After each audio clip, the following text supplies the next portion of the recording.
Welcome to the Daybreak with Jeff Slakey podcast. I'm so happy you found us. Please subscribe, rate, review, and share this with your circle of influence. It's a collection of the interviews, news, and conversation during Daybreak with Jeff Slakey on I-Fiber1 News Radio, KMAS, weekdays from 6 to 9. Hey, good Friday morning to you. I hope you're having a great start to the day and looking ahead to the weekend. Spencer, how are you? I'm doing great. How are you doing? Good morning. We got some friends coming into town today. Our daughter coming in Sunday. It's going to be a fun time. My in-laws are in town. It's some fun times around the Hughes house.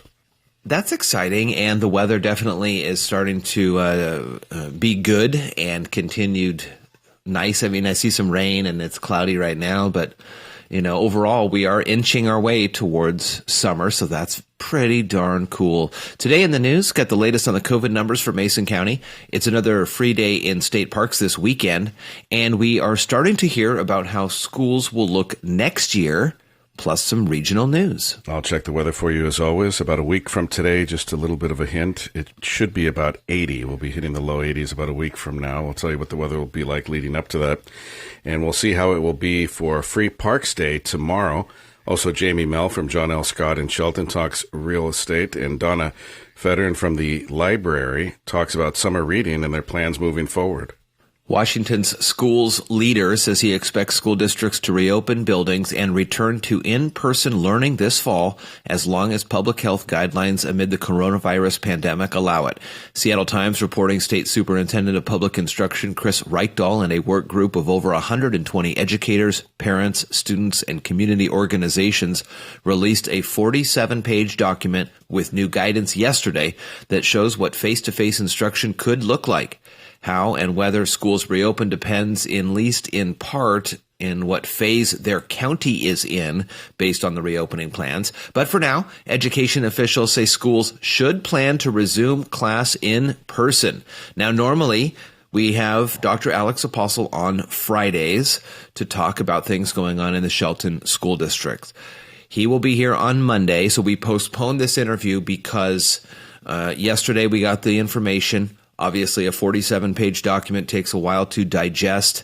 We are giving Alex a chance for him and the staff in the school district to look over those plans, start to formulate what's going to happen, and we will have him on Monday here on the Daybreak Show to start the conversation about how school will look next fall in the Shelton School District. But again, wanted to give him time and not have him on before, when the situation is so fluid. You know what I'm talking about. Sure, yeah. No, absolutely. That's the best way to do it. Mason County Public Health was notified of one additional Mason County resident that tested positive for COVID-19 back in April. This brings the total to 39 positive cases of COVID-19 in Mason County. Mason County Area Command and Public Health have been aware of the discrepancy in the number of cases in Mason County.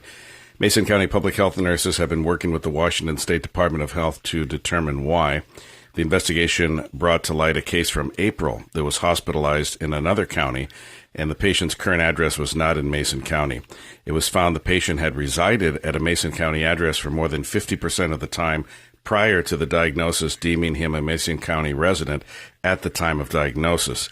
Case contact tracing was previously conducted and concluded. This is not an active case. The Washington State Parks and Recreation Commission invites the public to another free day at state parks. On free days, visitors do not need a Discover Pass for day-use visits by vehicle. The next free day is tomorrow, celebrating National Get Outdoors Day. A Discover Pass will not be required on WDFW or Washington State Parks lands, but will be required both days on lands managed by the Washington State Department of Natural Resources, DNR. Though most Washington State parks have reopened for day use, the agency encourages visitors to minimize the spread of COVID-19 by recreating responsibly. Seahawks coach Carroll is expressing regret for not signing Colin Kaepernick when given the opportunity. Seattle brought Kaepernick in for a workout back in 2017. They had another visit for him, but then canceled that. At the time, Pete Carroll said Seattle chose not to bring Kaepernick on board because Carroll viewed Kaepernick as a starter, not as a backup. In hindsight, he says he wishes he would have given him a shot, even if it meant a potentially awkward role as Russell Wilson's backup. That was 3 years ago. We knew that Kaepernick was continuing his daily training sessions. I mean, he was before all the controversy in 16 and things like that, leading up until that, he was one of the NFL's most elite quarterbacks. He was the new style, the run and gun kind of style quarterback who could seemingly do everything. I mean, he took the 49ers to the Super Bowl there.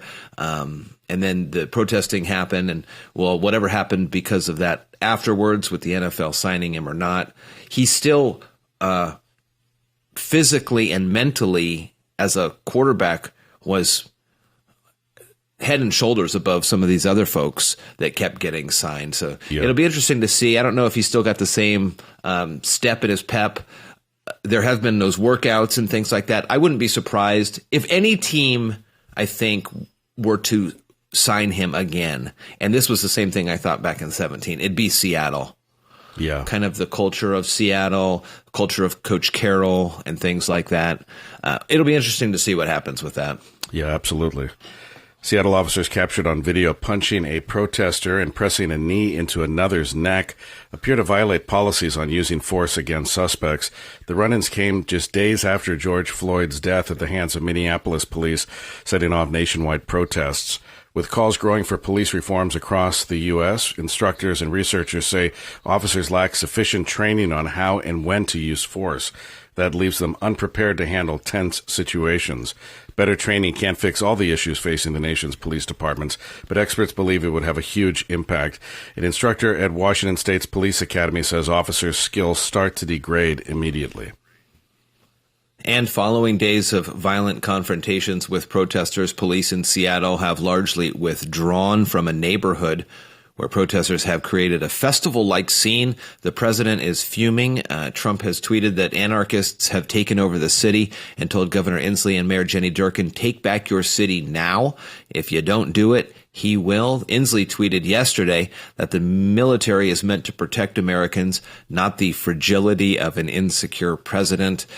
Over the weekend, isn't it amazing how, and I guess Governor Inslee and President Trump have these back and forths in front of the microphones and the cameras, but it seems like you can get away with a little bit more on Twitter. Does that seem right to you? Do you understand? I think it's true for all of us. Yeah, absolutely. Especially when you're an official. You can say, you have your tweets and I don't know what it is about maybe standing in front of the dais that has either the seal of Washington or the presidential seal. Maybe there's some pause there, but as soon as you can just get on your phone and start tweeting, man, any sort of decorum is it's all out the window on both sides. I mean, everybody's been doing it. Can you imagine, you think about if we had Twitter, one of those what if alternate universes, if we had Twitter during World War II, I mean, can you imagine? Sure. You think about what that would have been like, man. It's just such a different landscape. And then the funny thing is that we talk about Twitter. I mean, the president uses that as a form of communication, and he's got a lot of followers. But I read that even though you have all these followers, not everybody's reading these tweets all the time. It's mostly just it's kind of like that old Howard Stern thing, people who love Howard Stern listen for an hour or something. Yeah. People who hate Howard Stern listen for 3 hours. Yeah. And it's kind of the same way here. The folks that get so upset with President Trump's Twitter feed are his ardent non-supporters. It's true. They're the ones that are just keeping their eyes on it, waiting for every single misspelling or whatever. That's true. We're still on the air because of all the people that hate us. I'm just kidding. It doesn't pertain to this show. No, thank goodness. Yeah, but the Howard Sterns and the Rush Limbaughs for sure. Yeah. Anyways, all right. So more on the show today. We've got great conversations. Donna Feddern from the William G. Reed Library here in Shelton. Jamie Mell from John L. Scott talking real estate. We got another senior shout out. So that's going to be into the mix, and that opportunity still through the end of the month at 360-426-1030. Press 0 and leave a message for us. We'll get it on the air. Congratulating a senior, and again, it doesn't have to be in the Shelton School District, in Mason County, even anywhere you're listening to the program, you can shout out for your senior. More Daybreak Show coming up. From the iFiber One News Radio studios, you're listening to Daybreak. Well, good morning, everybody. Jeff Slakey and Spencer Hughes here on the Daybreak Show, and we're going to check in with the William G. Reed Library in Shelton at TRL. And Donna, how are you doing? Good morning. Good. How are you doing? Good, and good to see you and talk with you here, and getting a little update on things that are happening with the library. It's summertime, and so I know there's always the encouragement for reading 20 minutes a day and things like that during the summer. What is summer offerings going to look like during coronavirus?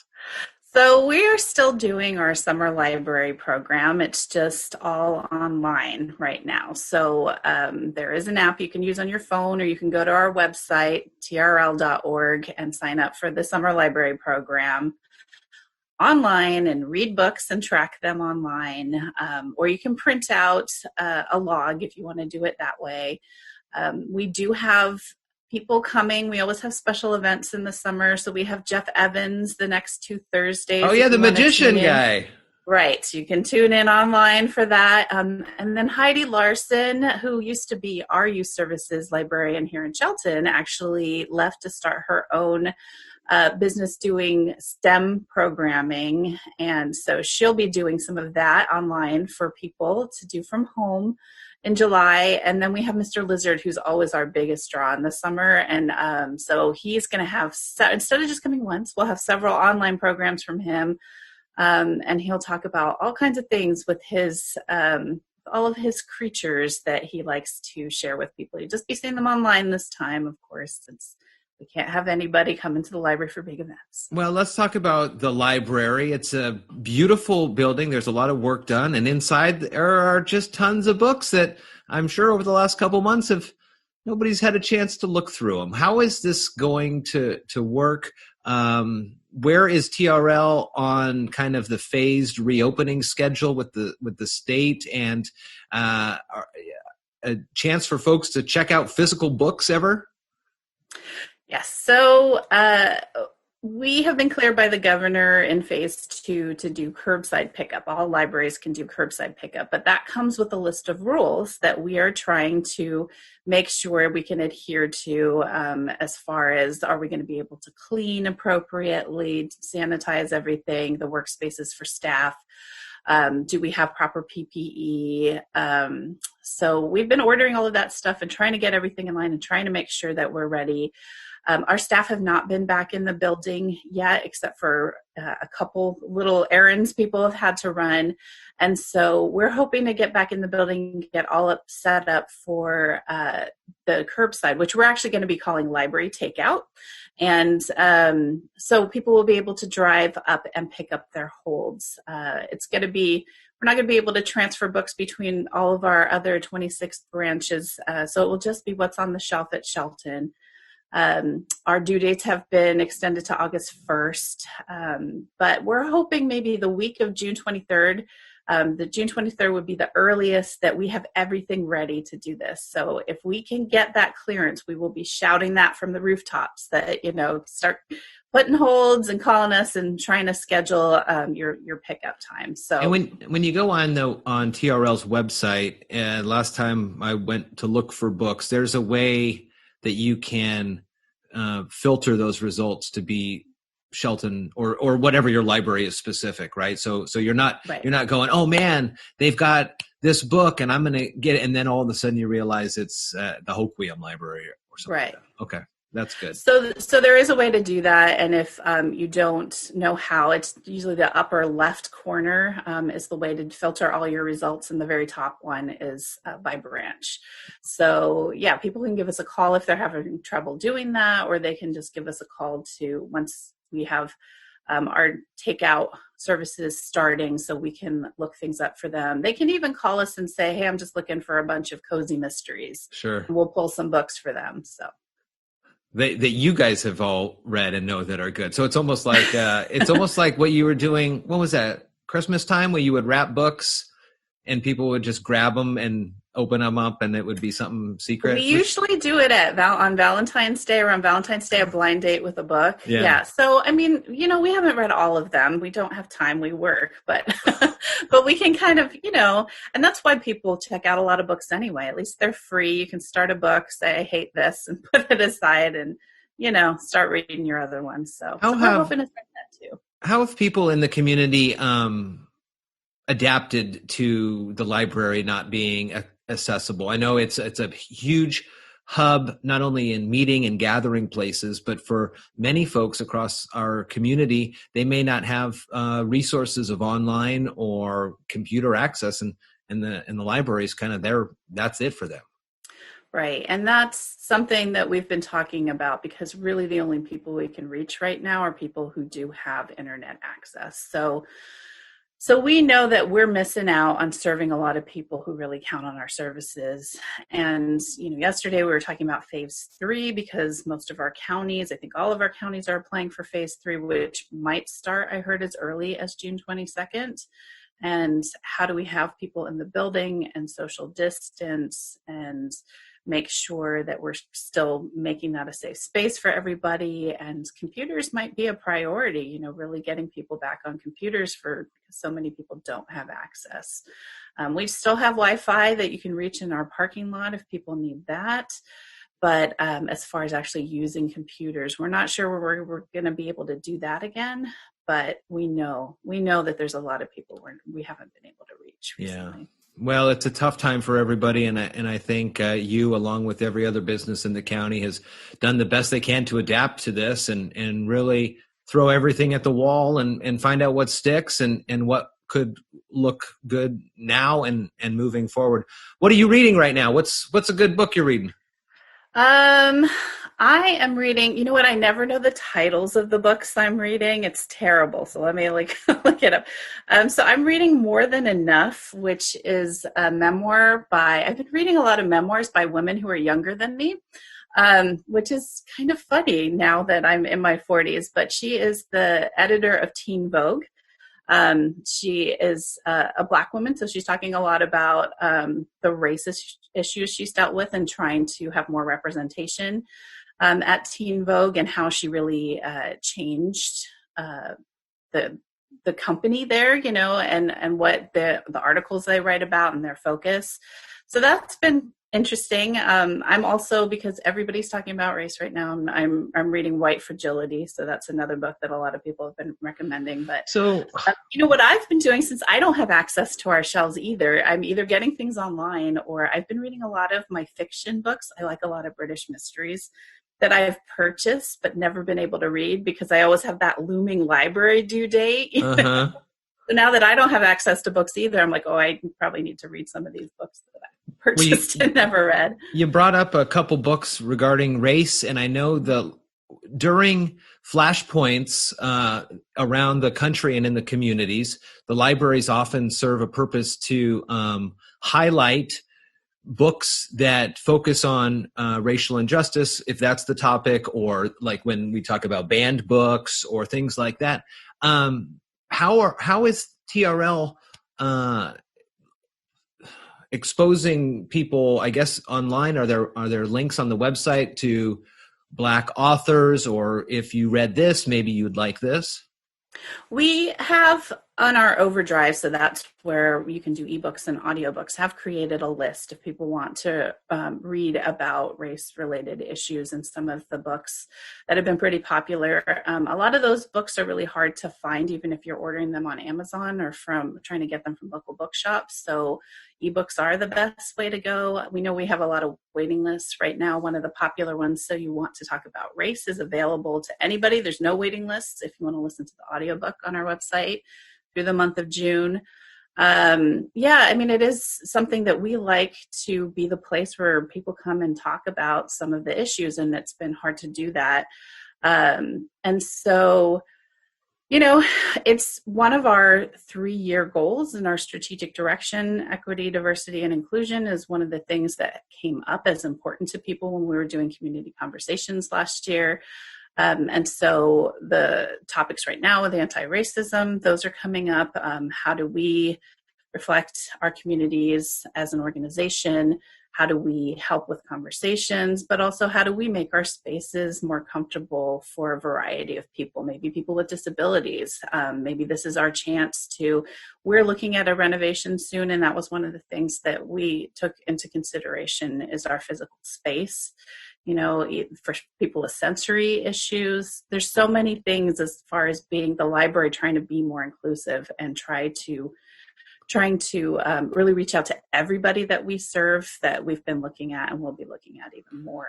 And those types of issues too, if there was so you want to talk about race and things like that, it's a gambit of age ranges. If parents want to start talking with their kids about different topics, maybe not that title, but other titles are available. Yeah, and so we've been sharing links. We've been really active on our Facebook page trying to engage with people, and some of our other library branches have too. I know Lacey's and Olympia have been posting a lot of links, like how to talk to your children about race if they want to do that, if they want to follow some other of our other sites.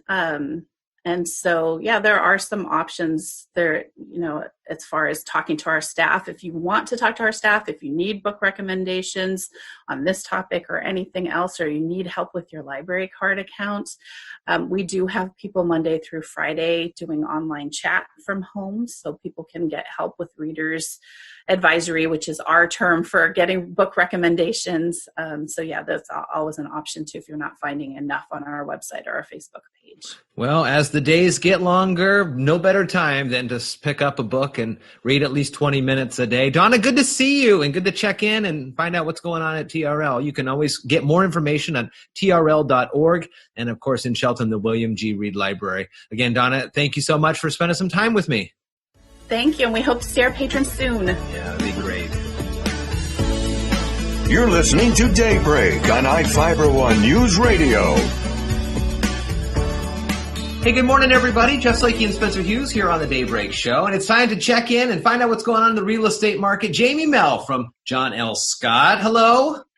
Good morning. Hello. Good to see you. Nice to see you. First things first, I got to say congratulations, right? I saw on Facebook is this the start of the second year, right? As the managing broker. Yeah. It's been a crazy 2 years, but I am just extremely proud of the team that we have here at John L. Scott and all of the changes that we've gone through. And, learning how to do real estate in a whole new way with COVID has been really interesting too. So I've had a lot of crazy experiences packed into the 2 years. I bet. And folks can head right down Railroad and see all the great work you've done on the frontage of John L. Scott. Beautiful looking front here in downtown Shelton. So you sent me some information that the housing market still seems to be going strong, and this kind of is broken down into some different categories. Yes. Yeah. So every month I produce a report for the Mason County Housing, and I'm going to go ahead and share my screen with you now. All right, let's try this. Let's see what we can get. I'm going to start this email. Doesn't have your personal phone number or email address anywhere on that screen, does it? I don't think so. Okay, good. No, but it does talk about what's happening. So we do have new kind of hot in the housing market. If you're a buyer, the struggle is real when it comes to what's happening. Our inventory levels are extremely short. I mean, especially in anything that's in the affordable housing or the affordable price range, things are going crazy. What is the affordable price range these days? And when you look at that, is it a statewide, county, city? It's going to be more directed to the county. So we'll go right down here and I'll show you the price range. So right here, it breaks out the price range 0 to 250,000. How many listings we had in May, the amount of pendings, active listings, and 34 active residential resale listings in June 1st is totally crazy. So we can see that we have 0.9 months of inventory. So that's considered a severe housing shortage in that price range, with 77% of those homes going pending in the first 30 days. Wow. So we call that an extreme frenzy market. When it comes to this price point, 0 to 250, this is what would the type of home we would be looking at here? Is it a small parcel of land with a 1 bedroom, 1 bath? Or yes, it's going to be a starter home. You know, it's going to be very small. More than likely, it's going to be in some type of a neighborhood. It's going to be a small lot. Probably has some type of fixer-upping, you know, kind of that style to happen. And then when we bounce up to the 250 to 350 zone, we're kind of in the same situation. We're in a frenzy market. Again, not a lot of listings happening. I did have 2 weeks ago a new listing that went on for $369. It went on Thursday. By Monday morning, we had 12 offers. Wow. And we were able to take a contract. We're pending right now, but we are above list price by quite a ways. So are these homes that are going up quickly for sale in this price point people's rental properties that they're trying to get rid of, or are there folks that are moving up in home? I'm going to say in this area, it's a good amount of both. We have a lot of investors who are moving on. You know, with what's happening in the world right now, we do have investors who are just like, you know, I think it's just time. The market's really good for the sale. So we do see that. We also see a good amount of move-up buyers, which is a challenge in itself because they obviously have to sell their home before they can buy a home. And it does pose some interesting, you know, some like jumps and hoops we have to make it all work. If there was the exact number of homes needed for folks to move up and move in, I forgot my question. I was trying to figure out how much of that movement is happening there. Because I'm looking at your other notes here, and you see frenzy and surge and strong, and as those tick up, the price points are what I would say are a little outside of Mason County's price range, but people are definitely looking into the county. People are definitely looking into the county, and we're seeing a lot of out-of-town buyers coming in that 500 to 700,000, even the $1 million range.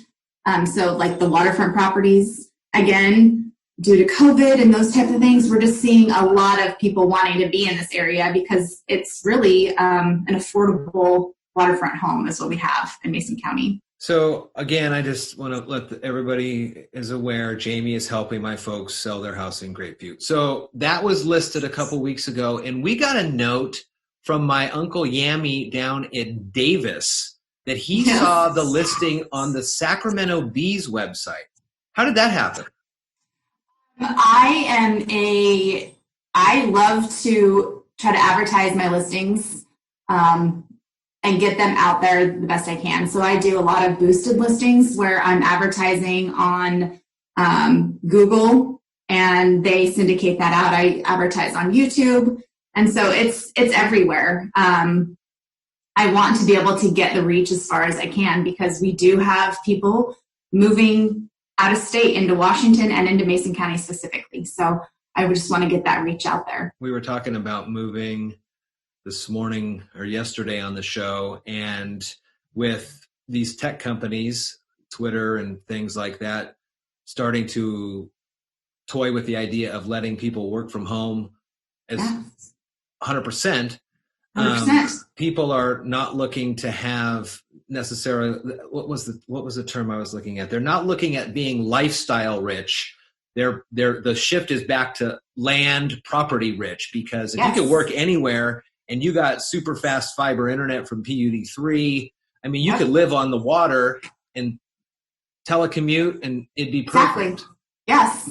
And actually the two previous sales I had were families moving into the area, and they can both telecommute. So they were like, it just opened up where we could live, and they love the community. I mean, Mason County has so many great things going for it. So, it's interesting to see that happening more and more.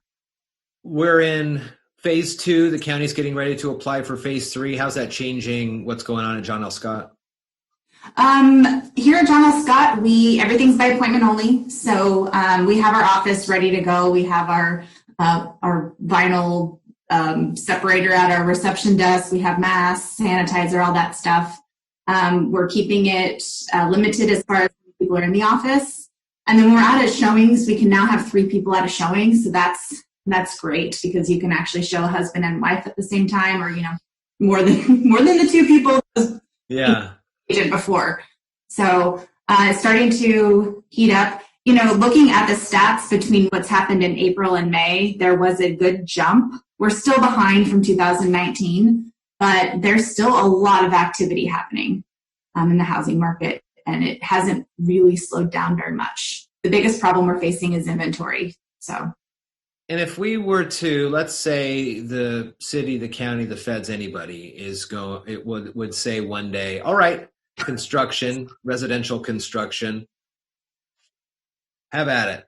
How long would it take, you think, for there to be some sort of equalization of inventory, new inventory, and then allow the folks to move around? Yeah, I think it would be a matter of years. Really? Or 2 anyways.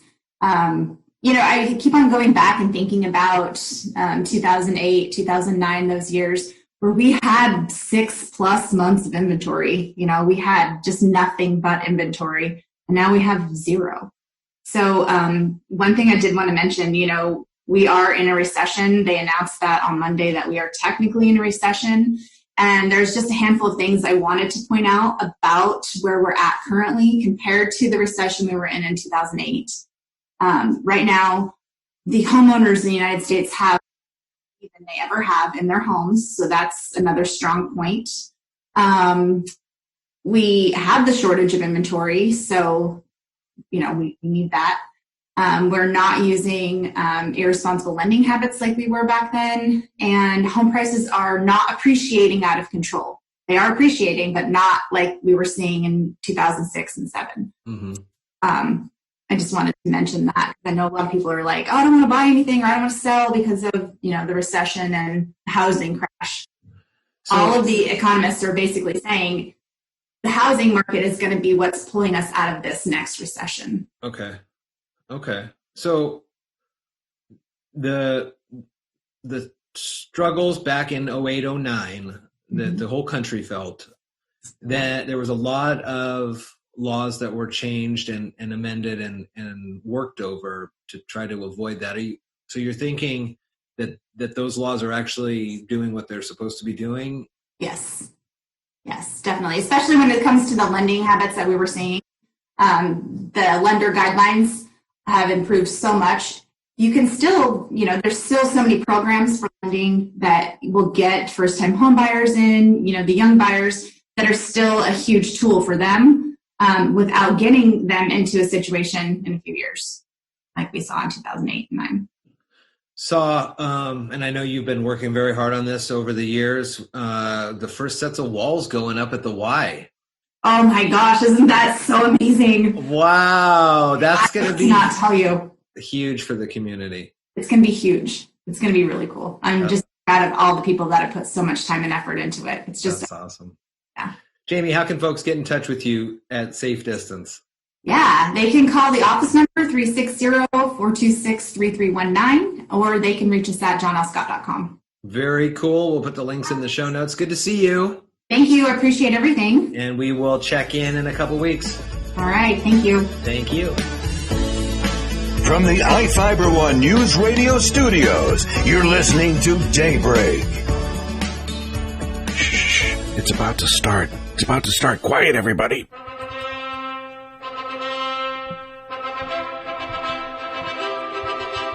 Oh my God, they're such a beautiful couple. Oh, such a beautiful wedding. I'm sorry. We're back to reality here. I'm Spencer Hughes. It's iFiber One News Radio, Daybreak with Jeff Slakey. We're going to talk about National Marriage Day today. Please, you can't throw rice anymore. do that. And the confetti is polluting. Don't do that unless it's the proper kind. Did you know that Elkton, a town located in Cecil County in the northeast corner of Maryland, was once known as the wedding capital of the East? That's right.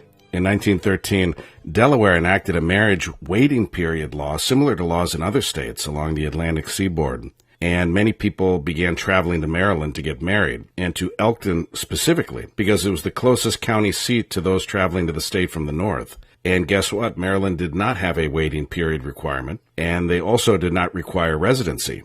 They didn't require witnesses or even blood tests. Wedding chapels started popping up everywhere along Main Street in Elkton. At the height, there were more than 15 wedding chapels in town. The town's wedding heyday lasted a quarter of a century, with about 12,000 people getting married there each year. Now bear in mind, this was at a time when the town had a population of only about 3,000, give or take. They even named the train that came into town with folks the Honeymoon Express, and the taxis were busy shuttling people from the train station to the courthouse or a chapel. Here's some nice trivia for you. Some famous names have gotten married there, including Babe Ruth, Willie Mays, Billie Holiday, and Joan Fontaine. And more recently, basketball star Charles Barkley tied the knot in Elkton. But the glory years were ending, and by the end of 1938, it was pretty much over for Elkton's legendary status as wedding capital of the East. You see, the state approved a 48-hour waiting period for getting married. Las Vegas soon became the place to get married, right? A new traffic pattern meant that fewer people were likely to end up in Elkton. In October of 1938, there were 2,344 wedding ceremonies in the town. But by December of 1938, there were only 277. Sadly, all the original chapels are gone today. The last one to go was the Little Wedding Chapel, and that closed in 2017. But the town's unique history will not be forgotten. There's a marker that stands beside the location of the Little Wedding Chapel, designating the town as the wedding capital of the East. For decades, the Chamber of Commerce in Elkton held National Marriage Day on the second Friday in June, today. And the day was dedicated to weddings and the renewing of vows. Usually between 5 and 15 couples participated in the day. Sometimes spouses who had gotten married in Elkton years earlier would return to renew their vows. In recent years, sadly, the day became of less importance. And in 2015, no couples came at all to get married. Still, today is that second Friday in June, making today National Marriage Day. And that can be celebrated by anyone, whether they're married multiple times, never married, renewing their vows, and whether or not they travel to a little town called Elkton, once known as the wedding capital of the East, or if they stay in their own home city.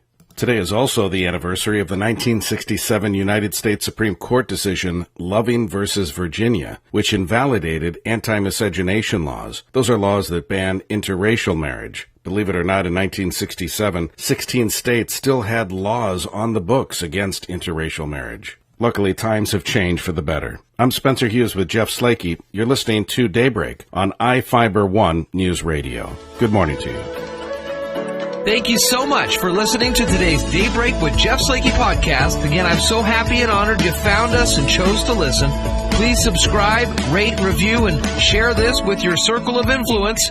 It's a collection of some of the interviews, news, and conversation during Daybreak with Jeff Slakey on iFiber One News Radio KMAS, weekdays from 6 to 9. Thank you so much again, and talk with you next time.